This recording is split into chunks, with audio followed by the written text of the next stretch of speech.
Les enfants Tillerman de Cynthia Voigt, tome 1. C'est encore loin, la maison. Chapitre 2.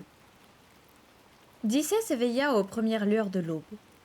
Ah oui, alors, il y a 4 enfants, Dissay, James, Maybeth et Sammy. L'aîné c'est Dissay, après il y a James, puis il y a Sammy, puis il y a Maybeth, puis il y a Sammy. Voilà. Maybeth, elle parle pas beaucoup. Dissay s'éveilla aux premières lueurs de l'aube. Le pare-brise était recouvert de perles de rosée.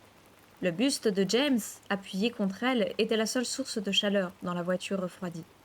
Il dormait encore, et Dissay se retint de bouger, malgré l'impérieux besoin de mouvement qu'éprouvaient ses muscles raidis.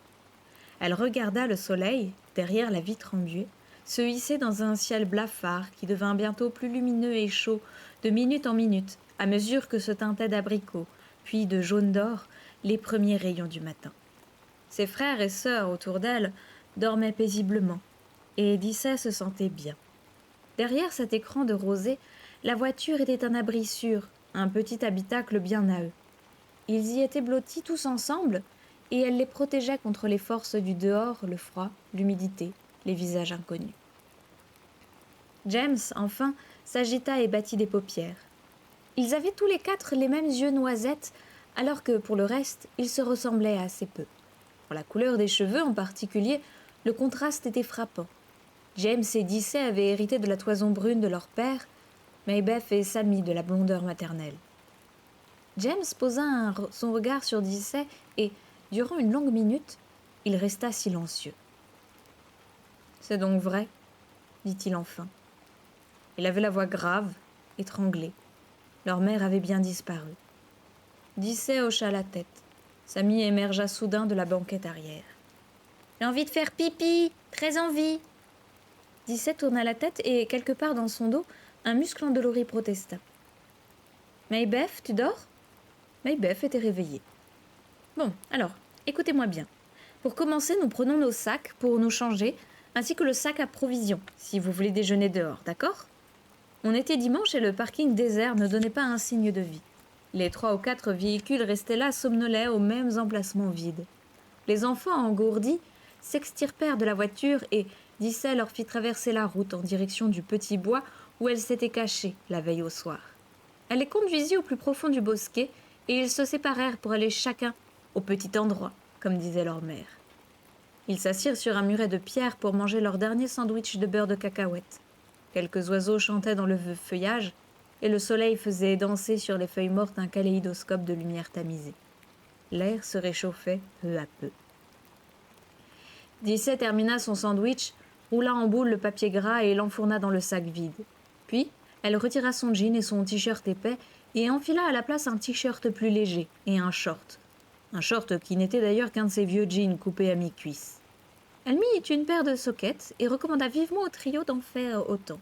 « Mais pourquoi ?» protesta James. « On aura 20 fois trop chaud avec des soquettes. »« Peut-être, mais quand on doit marcher, c'est le seul moyen d'éviter les ampoules. »« C'est vrai ?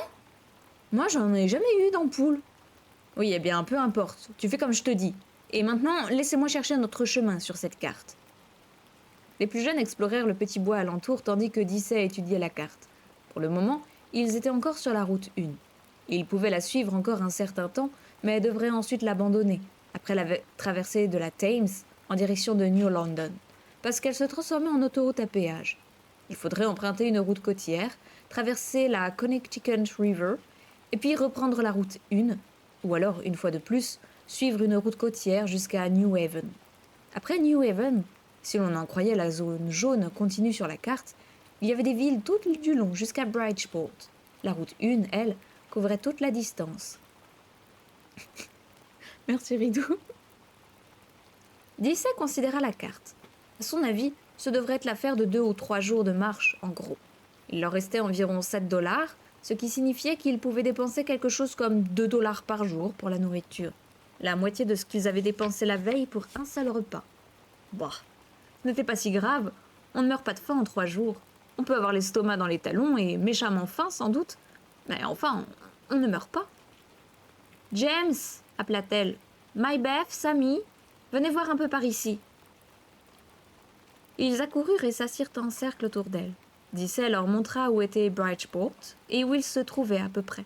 Puis elle leur annonça d'une voix égale « Voilà, nous y allons à pied. » C'était pour elle une évidence, un fait tellement indiscutable qu'elle n'avait pas prévu de devoir faire face à des questions. « Et Moma ?» se récria Sammy. « Je ne sais vraiment pas où elle est, » avoua Dissay. « On peut bien l'attendre ici, » dit Sammy. Sa bouche s'était crispée. « Non, justement on ne peut pas, » répliqua Dissay. Et elle leur raconta ses démêlés avec le garde. « De toute manière, » reprit-elle, « Moma s'en doutera bien qu'on est parti chez Tante Scylla. » Sammy gardait le front buté, les lèvres pincées. « Regardez une illustration. » Là on a Dissay, là c'est James, ça me fait pas la mise au point, super. Là on a Sammy, le petit chien, et Maybeth. Ah, c'est mieux là. Il n'est pas question de retourner chez nous, poursuivit Dissay. Il faut bien aller quelque part. D'accord, reconnut James. Mais pourquoi ne pas prendre un quart? Parce que nous n'avons pas assez d'argent. C'est 2,45 $ la place. Autrement dit 9,81 $ en tout. Et nous n'avons plus que 7 $. Si seulement on n'avait pas tant dépensé hier soir, se lamenta James. Dissay y avait songé, mais elle avait déjà dépassé le stade des regrets. Si seulement, on les a dépensés, un point c'est tout. Alors ce n'est vraiment pas la peine de revenir là-dessus. Il va falloir y aller à pied. Qu'en penses-tu, toi, Maybeth? Maybeth releva le nez du cercle de petits cailloux dont elle était en train de s'entourer avec minutie. Moi je veux bien. Pas une ombre, pas un reproche n'était passé dans ses yeux noisettes. Moi je veux bien. Dissay l'aurait embrassé. Au fait, c'est loin d'ici? Je l'ignore, avoua Dissay. Combien de kilomètres peut-on faire comme ça, à pied en une journée? Insista James. Le seul moyen de le savoir, c'est de marcher, rétorqua Dissay. Seul Sammy ne vit là rien de drôle. Je peux vous dire une chose, reprit Dissay. Ce sera dur. Nous ne devons emporter que le strict minimum, tout juste un sac pour nous trois. Ils firent l'inventaire de leurs sacs respectifs. Sammy refusa de participer et resta assis par terre, sans piper mot, la mâchoire serrée, apparemment très occupé à dessiner de la terre, dans la terre sèche, du bout d'un doigt. Dissay prit pour chacun 2 sous-vêtements de rechange et 2 t-shirts, ainsi qu'une paire de soquettes, un peigne et des mouchoirs en papier. Tant pis pour les brosses à dents, on s'arrangerait avec Tante Scylla. Tout leur bagage tenait dans un demi-sac. Il paraissait plutôt léger, mais Dissay se doutait bien qu'il ne cesserait de s'alourdir lorsque viendrait la fatigue et la chaleur de la mi-journée. Elle respira l'air du matin, déjà tiédi par le soleil, et promena le regard sur sa petite troupe. « Moi, je n'y vais pas », décréta Sammy, toujours assis par terre. Il dardait sur sa sœur un regard meurtrier. « Que comptes-tu faire, alors ?» s'enquit James, toujours logique. « Attendre Moma, ici. Enfin, pas vraiment ici. Dans la voiture. »« Sammy, tu viens avec nous, » ordonna Dissay. « Pour commencer, on va ranger dans le coffre les 3 sacs qu'on n'emporte pas. Et ensuite, on se met en route. Allez, lève-toi. » Sammy fit non de la tête. « As-tu compris, oui ou non ?» insista Dissay. « Moma ne reviendra pas. Pas ici, en tout cas. » Sammy ne répondit rien.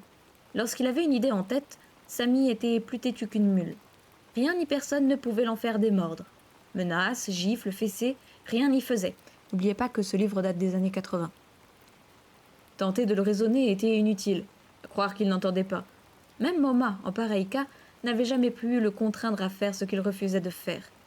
Et James lui-même, malgré toutes ses ruses, n'obtenait aucun résultat.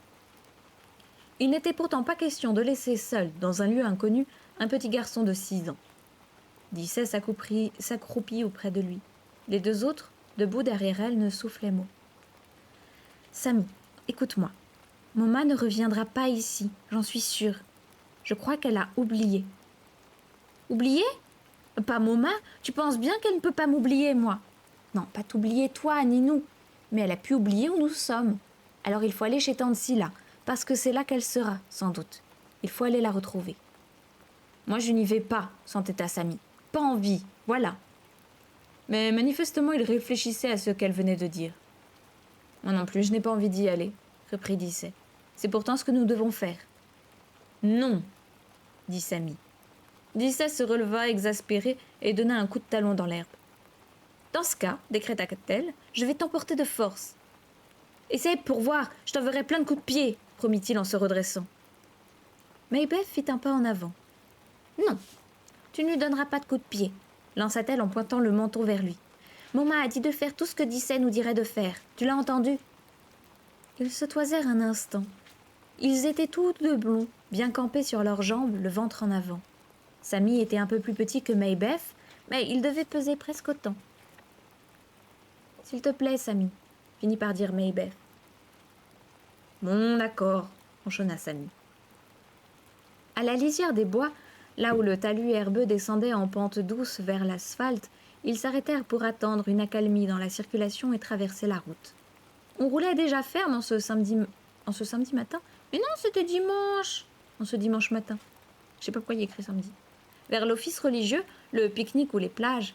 Là-bas, au milieu du parking désert, les enfants pouvaient voir leur voiture, verte et solitaire. Au fond, une voiture, c'est un peu comme une maison, songea soudain Dissay. Pas étonnant que Sammy renaque le temps à s'en éloigner. Ils traversèrent les deux voies, mais s'immobilisèrent en lisière du parking. Un véhicule de police y patrouillait au ralenti. Il s'immobilisa au niveau de leur voiture. Un policier descendit, ouvrit la portière et se pencha à l'intérieur. Il farfouilla dans la boîte à gants parmi les cartes routières, comme s'il cherchait quelque chose. Après quoi, appelant, il fit le tour du véhicule et nota quelque chose dans un petit carnet. Puis il se retourna vers le centre commercial. « Avancez !» ordonna Dissay en empoignant Sammy par la main. « Et regardez de l'autre côté !» Et la petite troupe s'éloigna du centre commercial du parc de stationnement de la voiture. Dissay dirigea son monde vers la route 1, puis obliqua vers le sud. Ils se débarrassèrent de leurs sacs de vêtements dans la première poubelle venue. Aucun d'eux ne souffla un mot. En bordure de la route 1, il n'y avait guère que des stations-service, quelques supermarchés et magasins de meubles, et, de loin en loin, une cafétéria, un snack ou quelques restaurants spécialisés dans la restauration rapide. Il n'y avait pratiquement pas de verdure, à peine une herbe folle çà et là, et bien rarement un accotement piétonnier. Ils cheminaient à la lisière de la chaussée, sur l'asphalte ou le béton, sur le gravier des bas-côtés. Ils ne tardèrent pas à avoir mal aux pieds. Les petites jambes de Sammy obligeaient Dissay à ralentir le pas. Seule, elle serait allée 2 fois plus vite. Des poids lourds les doublaient en ronflant, et le soleil tapait dur. L'air sentait l'essence, le gazole et les vapeurs de gaz d'échappement. Au bout d'1 heure et demie, Sammy commença à geindre. C'était la première fois que l'un d'eux ouvrait la bouche.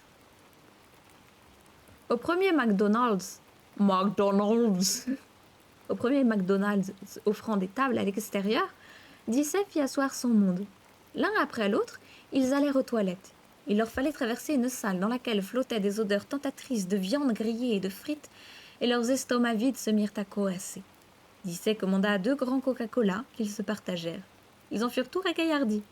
S'asseoir à un moment semblait bon aussi. « C'est encore loin ?» voulut savoir Sammy. « Très loin, » répondit Dissay.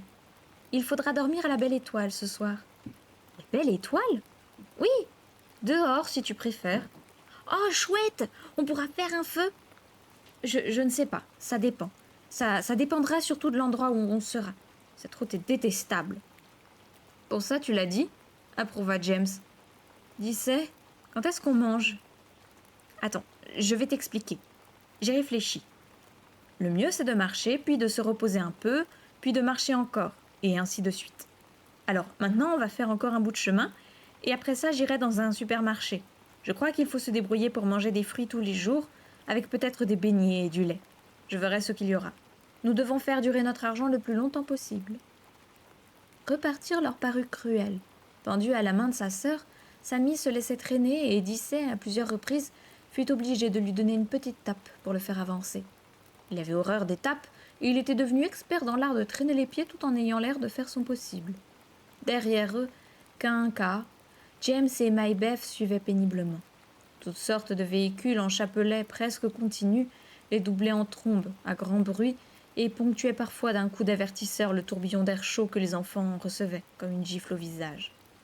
Les bâtiments se succédaient, béton après béton, verre, métal et asphalte, et, sur les rares terrains vagues, subsistant encore par endroits, coincés entre les surfaces bétonnées, les arbrisseaux poussés là ressemblaient à des mauvaises herbes géantes. Le sac de vêtements commençait à tirer au bout du bras de Dissay. Elle le cala sous son aisselle pour soulager ses doigts brûlants.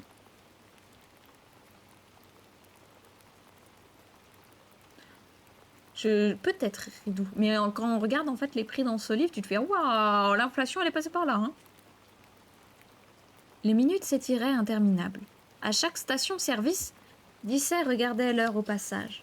Lorsqu'il fut enfin midi, elle commença à chercher un endroit où se procurer de quoi déjeuner. Au premier centre commercial, ils quittèrent la grande route et se dirigèrent vers un supermarché ouvert par chance le dimanche. Dissay confia les deux plus jeunes à James et, les laissant tous trois assis sur le rebord de trottoir près de l'entrée, elle pénétra dans le magasin. La porte à glissière, munie d'une cellule électrique, s'ouvrit comme par magie à son approche. Sans prendre de chariot, Dissay se dirigea tout droit vers le rayon alimentation. Si elle parvenait à ne dépenser que 50 cents pour ce repas de midi, il leur resterait 1,50 $ pour le soir. Elle choisit 4 belles pommes, puis chercha des yeux le rayon des promotions et des prix réduits, où l'on peut trouver à moitié prix dans presque tous les supermarchés les produits un peu abîmés ou approchant de leur date limite de vente. Elle le repéra derrière le rayon boucherie. Elle le contempla un instant et finit par se décider pour un paquet de beignets. Ils en auraient 3 chacun. 3 beignets et une pomme, cela devrait faire l'affaire. Le tout se montait à 88 cents. Ils dégustèrent ce repas assis sur le rebord du trottoir sous le soleil cuisant. Samy ne put venir à bout de son 3e beignet, mais il refusa l'idée d'en faire don aux autres convives. Aussi, Dissay l'enveloppa-t-elle dans son emballage et le glissa-t-elle dans le sac. À tour de rôle, de par deux, Samy et James d'abord, Maybeth et Dissay ensuite, ils allèrent aux toilettes du supermarché et burent à sa fontaine d'eau potable. Les 2 autres veillaient sur le sac. « Et maintenant, annonça Dissay, on se repose un peu. »« Il y en a encore pour longtemps ?» demanda Samy. « Je te l'ai déjà dit, pour plus d'une journée. »« Où est-ce qu'on va s'installer pour la nuit ?»« Tu le verras bien quand on y sera, je te le dirai à ce moment-là. »« En tout cas, pour l'instant, je n'ai vu de bon endroit nulle part, » commenta James. « Il faudra sûrement s'éloigner de cette route pour trouver un endroit convenable. Sinon, le bruit des voitures nous gênerait. Non, ce que je pense faire, c'est quitter la route et voir ce que ça donne. Ce matin, il y avait ce petit bois, ça nous aurait bien convenu. Il doit y en avoir ailleurs. Qu'en penses-tu ? » « C'est la barbe de marcher, » remarqua Samy. « Songe donc aux soldats, » lui suggéra Dissay. « Ils font de grandes marches eux aussi. »« C'est vrai, au fait !» s'écria James, le regard brillant. « On pourrait dire qu'on est des soldats. Tiens, toi, Dissay, tu serais le général, et moi je serais le commandant. Et Maybeth et Samy l'armée. On pourrait chanter des chansons de marche et donner des ordres d'exercice. Écoutez, j'ai une idée. On serait les soldats de la Révolution en marche pour nous concorde. » Dissay se retint de lui dire que cela n'y changerait pas grand-chose. Marcher serait toujours marcher. Elle accepta cependant d'entrer dans le jeu. « Chaque fois qu'on s'adresse à toi, il faut dire « Sir », poursuivit James. « Et vous, il faut me dire « Sir » à moi aussi. On aura un tambour, bien sûr. » Lorsqu'ils se remirent en route, ils entonnèrent un chant où il était question d'une marche sur Pretoria et d'une jolie Peggy qui descendait des escaliers, ses cheveux blonds sur les épaules. C'était une chanson que fredonnait souvent leur mère autrefois. Il y avait même un vers qui disait « Que dira ta môma, jolie Peggy oh ?» Parce que dans cette chanson, la jolie Peggy s'enfuyait avec le capitaine. Et l'après-midi s'étira en longueur. Chaque halte se faisait un peu plus longue, chaque période de marche un peu plus courte. Vers le milieu de l'après-midi, ils décidèrent de se reposer un moment dans un terrain à l'herbe haute entre 2 maisonnettes, les premières habitations qu'ils rencontraient depuis le début de l'après-midi. « Je n'aimerais pas habiter sur le bord de cette route », commenta Dissay en se vautrant dans l'herbe sans s'adresser à personne en particulier. « Tu sais, ça n'a pas dû être toujours comme ça, ici, » dit James. « Je parie que quand ces maisons ont été construites, c'était une jolie petite route de campagne. Et peut-être que les gens qui habitent là sont âgés ou sans le sou. Peut-être qu'ils n'ont pas le choix, comme nous. » Ouais, mais nous, au moins, notre maison, elle était dans les dunes. On avait la mer à côté. Et notre maison, finalement, elle était bien mieux que celle de tas de gens. Avec la baignoire dans la cuisine, lui rappela James. Et c'était minuscule, plus petit encore que ces maisons-ci. Et alors, personne d'autre que nous n'aurait voulu vivre là-dedans. Il y avait des copains dans ma classe qui disaient que d'après leurs parents, cette bicoque, on aurait dû la démolir depuis longtemps. Si tu crois que je m'occupe de ce que racontent les autres, une masure, il disait que c'était. Moi, je l'aimais, soutint Dicey. Et je te garantis que je préfère la mer à une salle de bain de grand luxe, tout ce que tu voudras.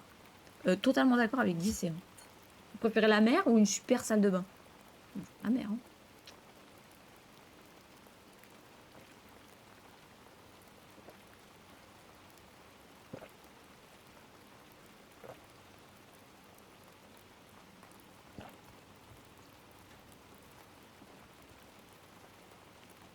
Une porte venait de claquer du côté de la maisonnette la plus proche. Ils tournèrent la tête. Une vieille femme à l'air énergique accourait dans leur direction en brandissant un balai. Elle leur criait quelque chose que Dicey ne comprit pas, mais la mimique furieuse de la vieille femme en disait assez long.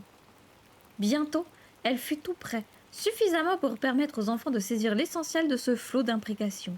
« Voulez-vous déguerpir d'ici et plus vite que ça? Sans ça, moi, je vous préviens, j'appelle la police. Non mais, j'en ai marre de vous, tous les mêmes, toujours à venir ici me chipper mon linge sur le fil et jeter vos cochonneries et vos bouteilles vides dans mon jardin ou lancer des pierres contre ma porte. Et puis j'en ai soupé de votre boucan et de vos voitures. Allez, oust, décampez, je compte jusqu'à 10. Hein ?» Elle s'était plantée à moins de 20 mètres. Ils voyaient son menton trembler d'indignation. Ils sautèrent sur leurs pieds. « On s'en va, déclara Dicey. « Je peux plus marcher, gémit Samy, trop fatigué. Il le faut pourtant. »« Non, je ne peux pas. » Dicey tenta de le convaincre. « Nous sommes des soldats, tu sais bien. »« Non, c'était pour rire. Il faut que tu me portes sur ton dos. » Mais Dicey aussi se sentait à bout de force. « Dans ce cas, on te laisse ici. »« D'accord, » dit simplement Samy en se rasseyant par terre. Aussitôt, la vieille femme se remit à crier. « Écoute, j'ai déjà le sac à porter, » plaida Dicey. Il se contenta de la regarder imperturbable. « Oh bon, ça va, » abdiqua-t-elle. Elle tendit le sac à James et présenta son dos à Samy, qui bondit dessus. Et ils se remirent en route, escortés par les vociférations de la vieille. « Et tâchez de ne pas y revenir, ou sinon… » « On n'y reviendra pas, » marmotta Dicey entre ses dents. « Ne vous inquiétez pas pour ça. » L'après-midi torride virait au blanc aveuglant. Plus aveuglant encore pour Dicey, avec Samy dans son dos. L'air avait mauvais goût dans sa bouche, et elle respirait avec peine. La circulation n'avait pas faibli et résonnait à leurs oreilles sans répit. Dicey devait forcer ses jambes à se mouvoir, ses pieds à se soulever. Elle tenait à deux mains les chevilles de Samy et s'efforçait de rester droite, car elle savait d'expérience qu'à la longue, c'était moins pénible. Il était à peine 4 heures lorsqu'ils durent s'arrêter au feu d'un carrefour. « Maintenant tu marches », ordonna Dicey à Samy. Il se laissa glisser au sol. Illustration qui court sur les 2 pages.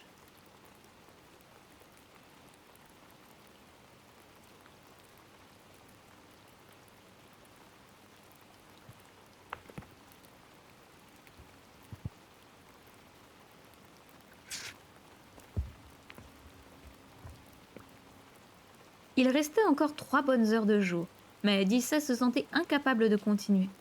Elle se retourna vers ses frères et sœurs et vit les grands yeux de Maybeth brillant de larmes retenues. Le feu passa au rouge et ils traversèrent de l'autre côté. De l'autre côté, Dicey s'arrêta. « Bien, dit-elle. Maintenant, ouvrez l'œil. Au prochain magasin d'alimentation, j'achète de quoi dîner. Ensuite, on quittera cette route et on cherchera un endroit où passer la nuit. Ce ne sera pas facile parce qu'il nous faut un coin tranquille. » 3 petits visages acquiescèrent en silence, vides de toute expression. Le premier magasin ouvert était une modeste supérette. Une fois encore, Dicey y entra seule. Elle acheta des bananes, moins chères au poids, un sachet de saucisses, un pain prédécoupé, il suffirait d'enrouler chaque saucisse dans une tranche, et un carton de 2 litres de lait. C'était meilleur marché sous cette forme. Elle en eut pour près de 3 $, mais elle voyait mal comment dépenser moins. Il ne leur restait presque plus d'argent.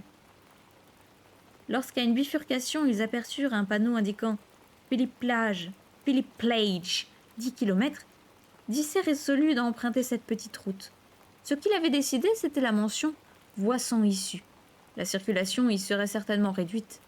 Elle ne s'était pas trompée. Le ruban de bitume serpentait comme un cours d'eau à travers bois, et au bout d'une centaine de mètres, le vacarme de la grande route ne fut plus qu'une rumeur diffuse qui finit par mourir tout à fait. Au détour du second virage apparut soudain une maison délabrée, portant un écriteau. à vendre. Seul un jardinet minuscule, ou plutôt ce qu'il restait d'une pelouse, séparait la bâtisse de la route. Elle avait l'air abandonnée, et le revêtement de planches écailleux, hérissé d'échardes, avait viré au gris le plus triste. « Restez ici !» ordonna Dicey. Elle traversa le jardinet, longea l'allée envahie d'herbes folles qu'aucun véhicule n'avait dû emprunter depuis longtemps et contourna la maison sans bruit, prête à s'enfuir si quelque silhouette surgissait à l'une des fenêtres sans rideau. Le jardin de derrière, à l'abandon lui aussi, s'étendait jusqu'au pied d'un grand arbre, puis se confondait avec les bois tout au fond. L'herbe y était haute et le silence amical. Une galerie en bois courait le long de la façade. Ce serait toujours un abri. Dicey revint sur ses pas et appela les autres. Le jardin abandonné était pour eux comme un petit parc, sans balançoire ni toboggan, bien sûr, mais avec des arbres et de la verdure. Dicey s'assit dans l'herbe, un sac de chaque côté, l'un contenant leurs vêtements, l'autre leurs provisions. Le trio s'assit auprès d'elle. « Ouf, ça fait du bien, » dit James. « Edith, on devrait rester ici et s'y installer pour toujours. On ne serait pas si mal. Je parie qu'on trouverait facilement le moyen d'entrer dans la baraque. » « C'est interdit de pénétrer comme ça chez les gens, » lui rappela Dicey. « Qu'est-ce que ça peut faire ? Il n'y a personne dans cette maison, » fit observer Sammy. « C'était juste pour rire, » précisa James. « Pour rêver. » Il s'allongea sur le dos dans l'herbe haute, bras et jambes écartés, à l'abandon. Il ferma les yeux. Un sourire de bien-être se dessina sur ses lèvres. « On dirait un lit, » murmura-t-il. « Mieux qu'un lit. Un nuage. » Et ils s'endormirent tous les quatre. À leur réveil, de longues striures de soleil et d'ombre zébraient le jardin autour d'eux. Sammy, le premier debout, tira les autres de leur sommeil en les appelant à grands cris. Du fond du jardin. « Hé, venez voir, il y a un ruisseau ici! James, viens vite !» Dicey avait le dos encore trop meurtri d'avoir dû jouer les montures pour sauter sur ses pieds comme James et Maybeth. Elle se contenta de se tourner sur le ventre et les regarda courir, rejoindre Sammy. Au moins pour quelques instants, elle serait tranquille. Elle n'avait pas de souci à se faire.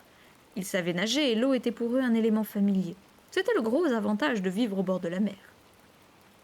Quelle heure pouvait-il être ? Combien de temps restait-il avant la nuit ? Elle n'en savait trop rien. Le soleil était encore au-dessus de l'horizon. Il devait être environ 7 heures.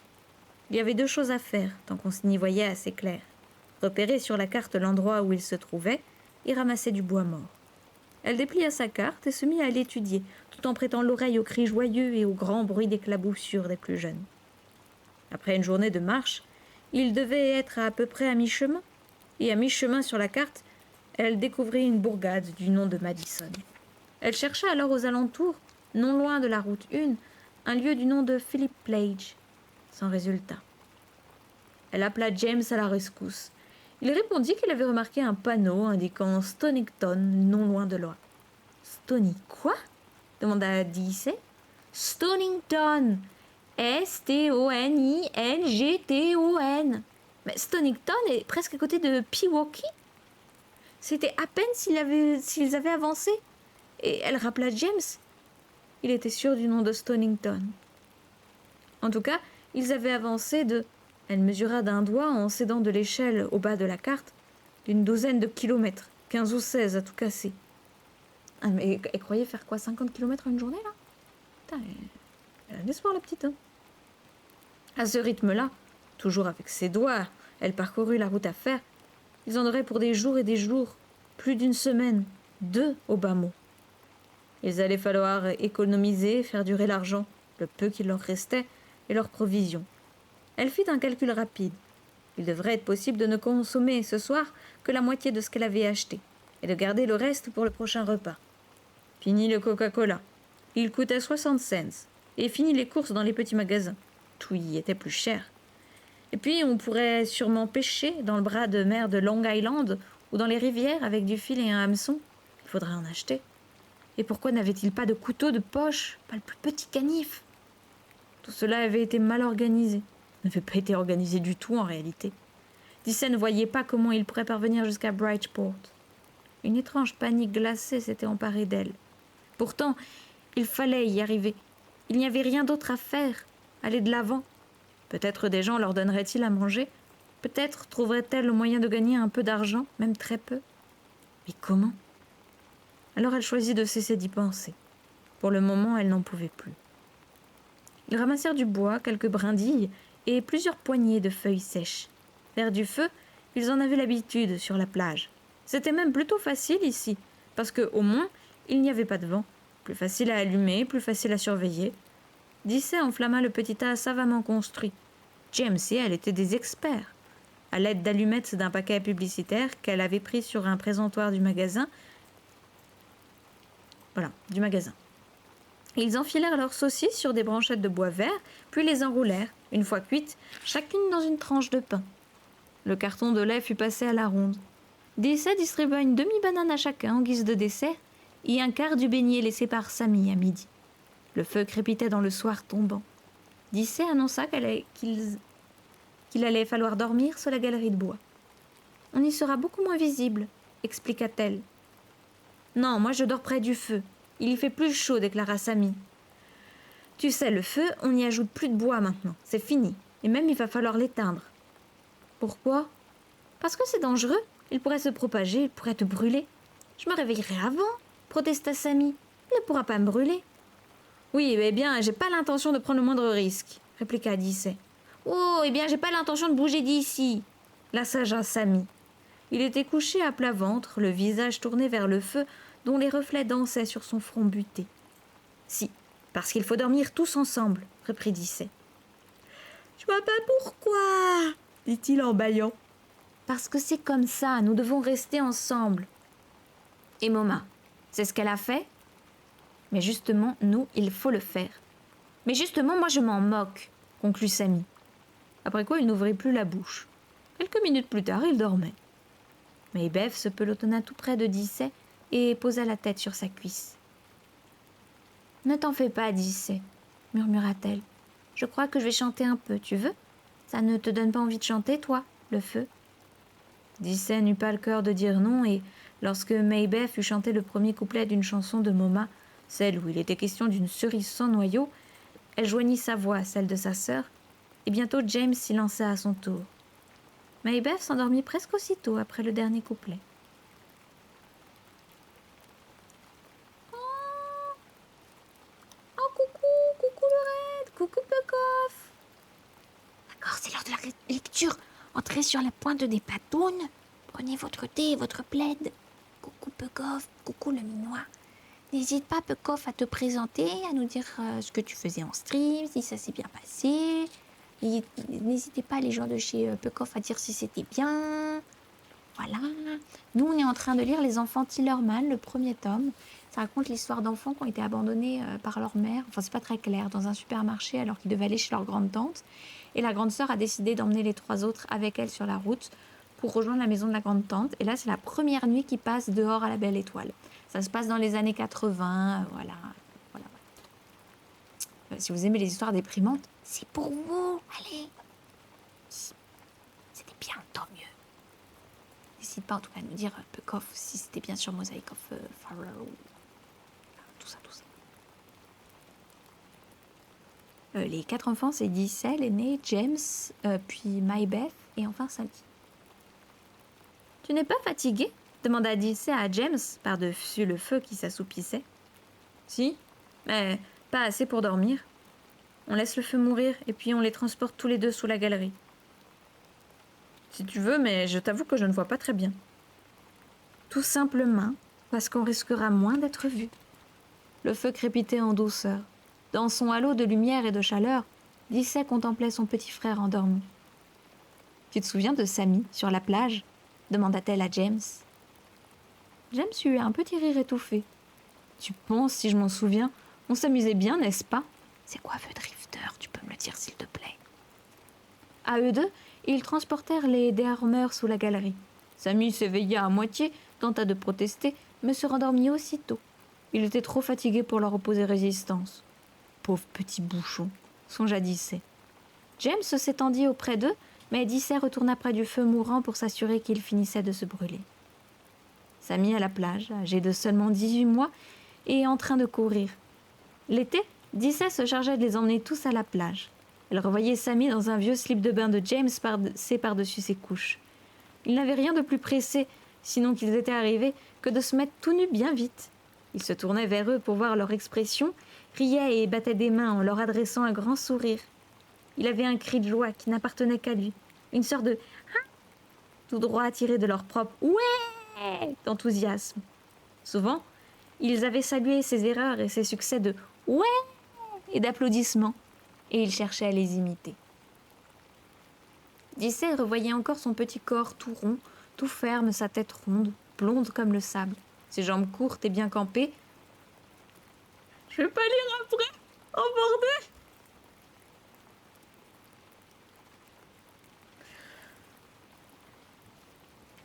Son minuscule qui s'agitait quand il courait. Nous sommes dans les années 80. Allez!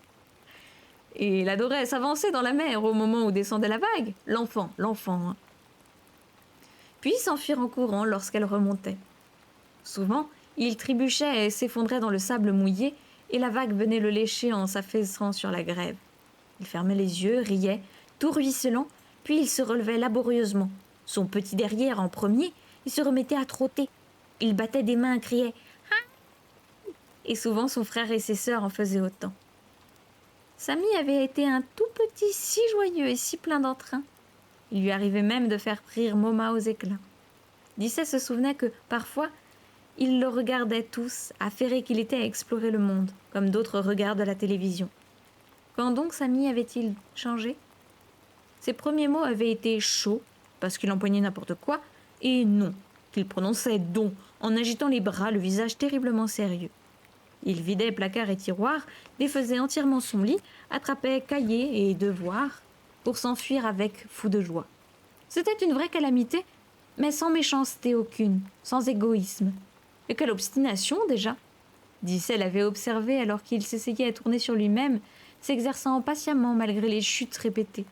Il s'emmêlait les pieds, tombait assis, tout surpris, et recommençait la seconde d'après. Il lui avait fallu des jours pour arriver à cette fin. Têtu et obstiné, il l'était toujours autant. Mais qu'était-il advenu de sa joie de vivre ? Comment pouvait-on changer à ce point ?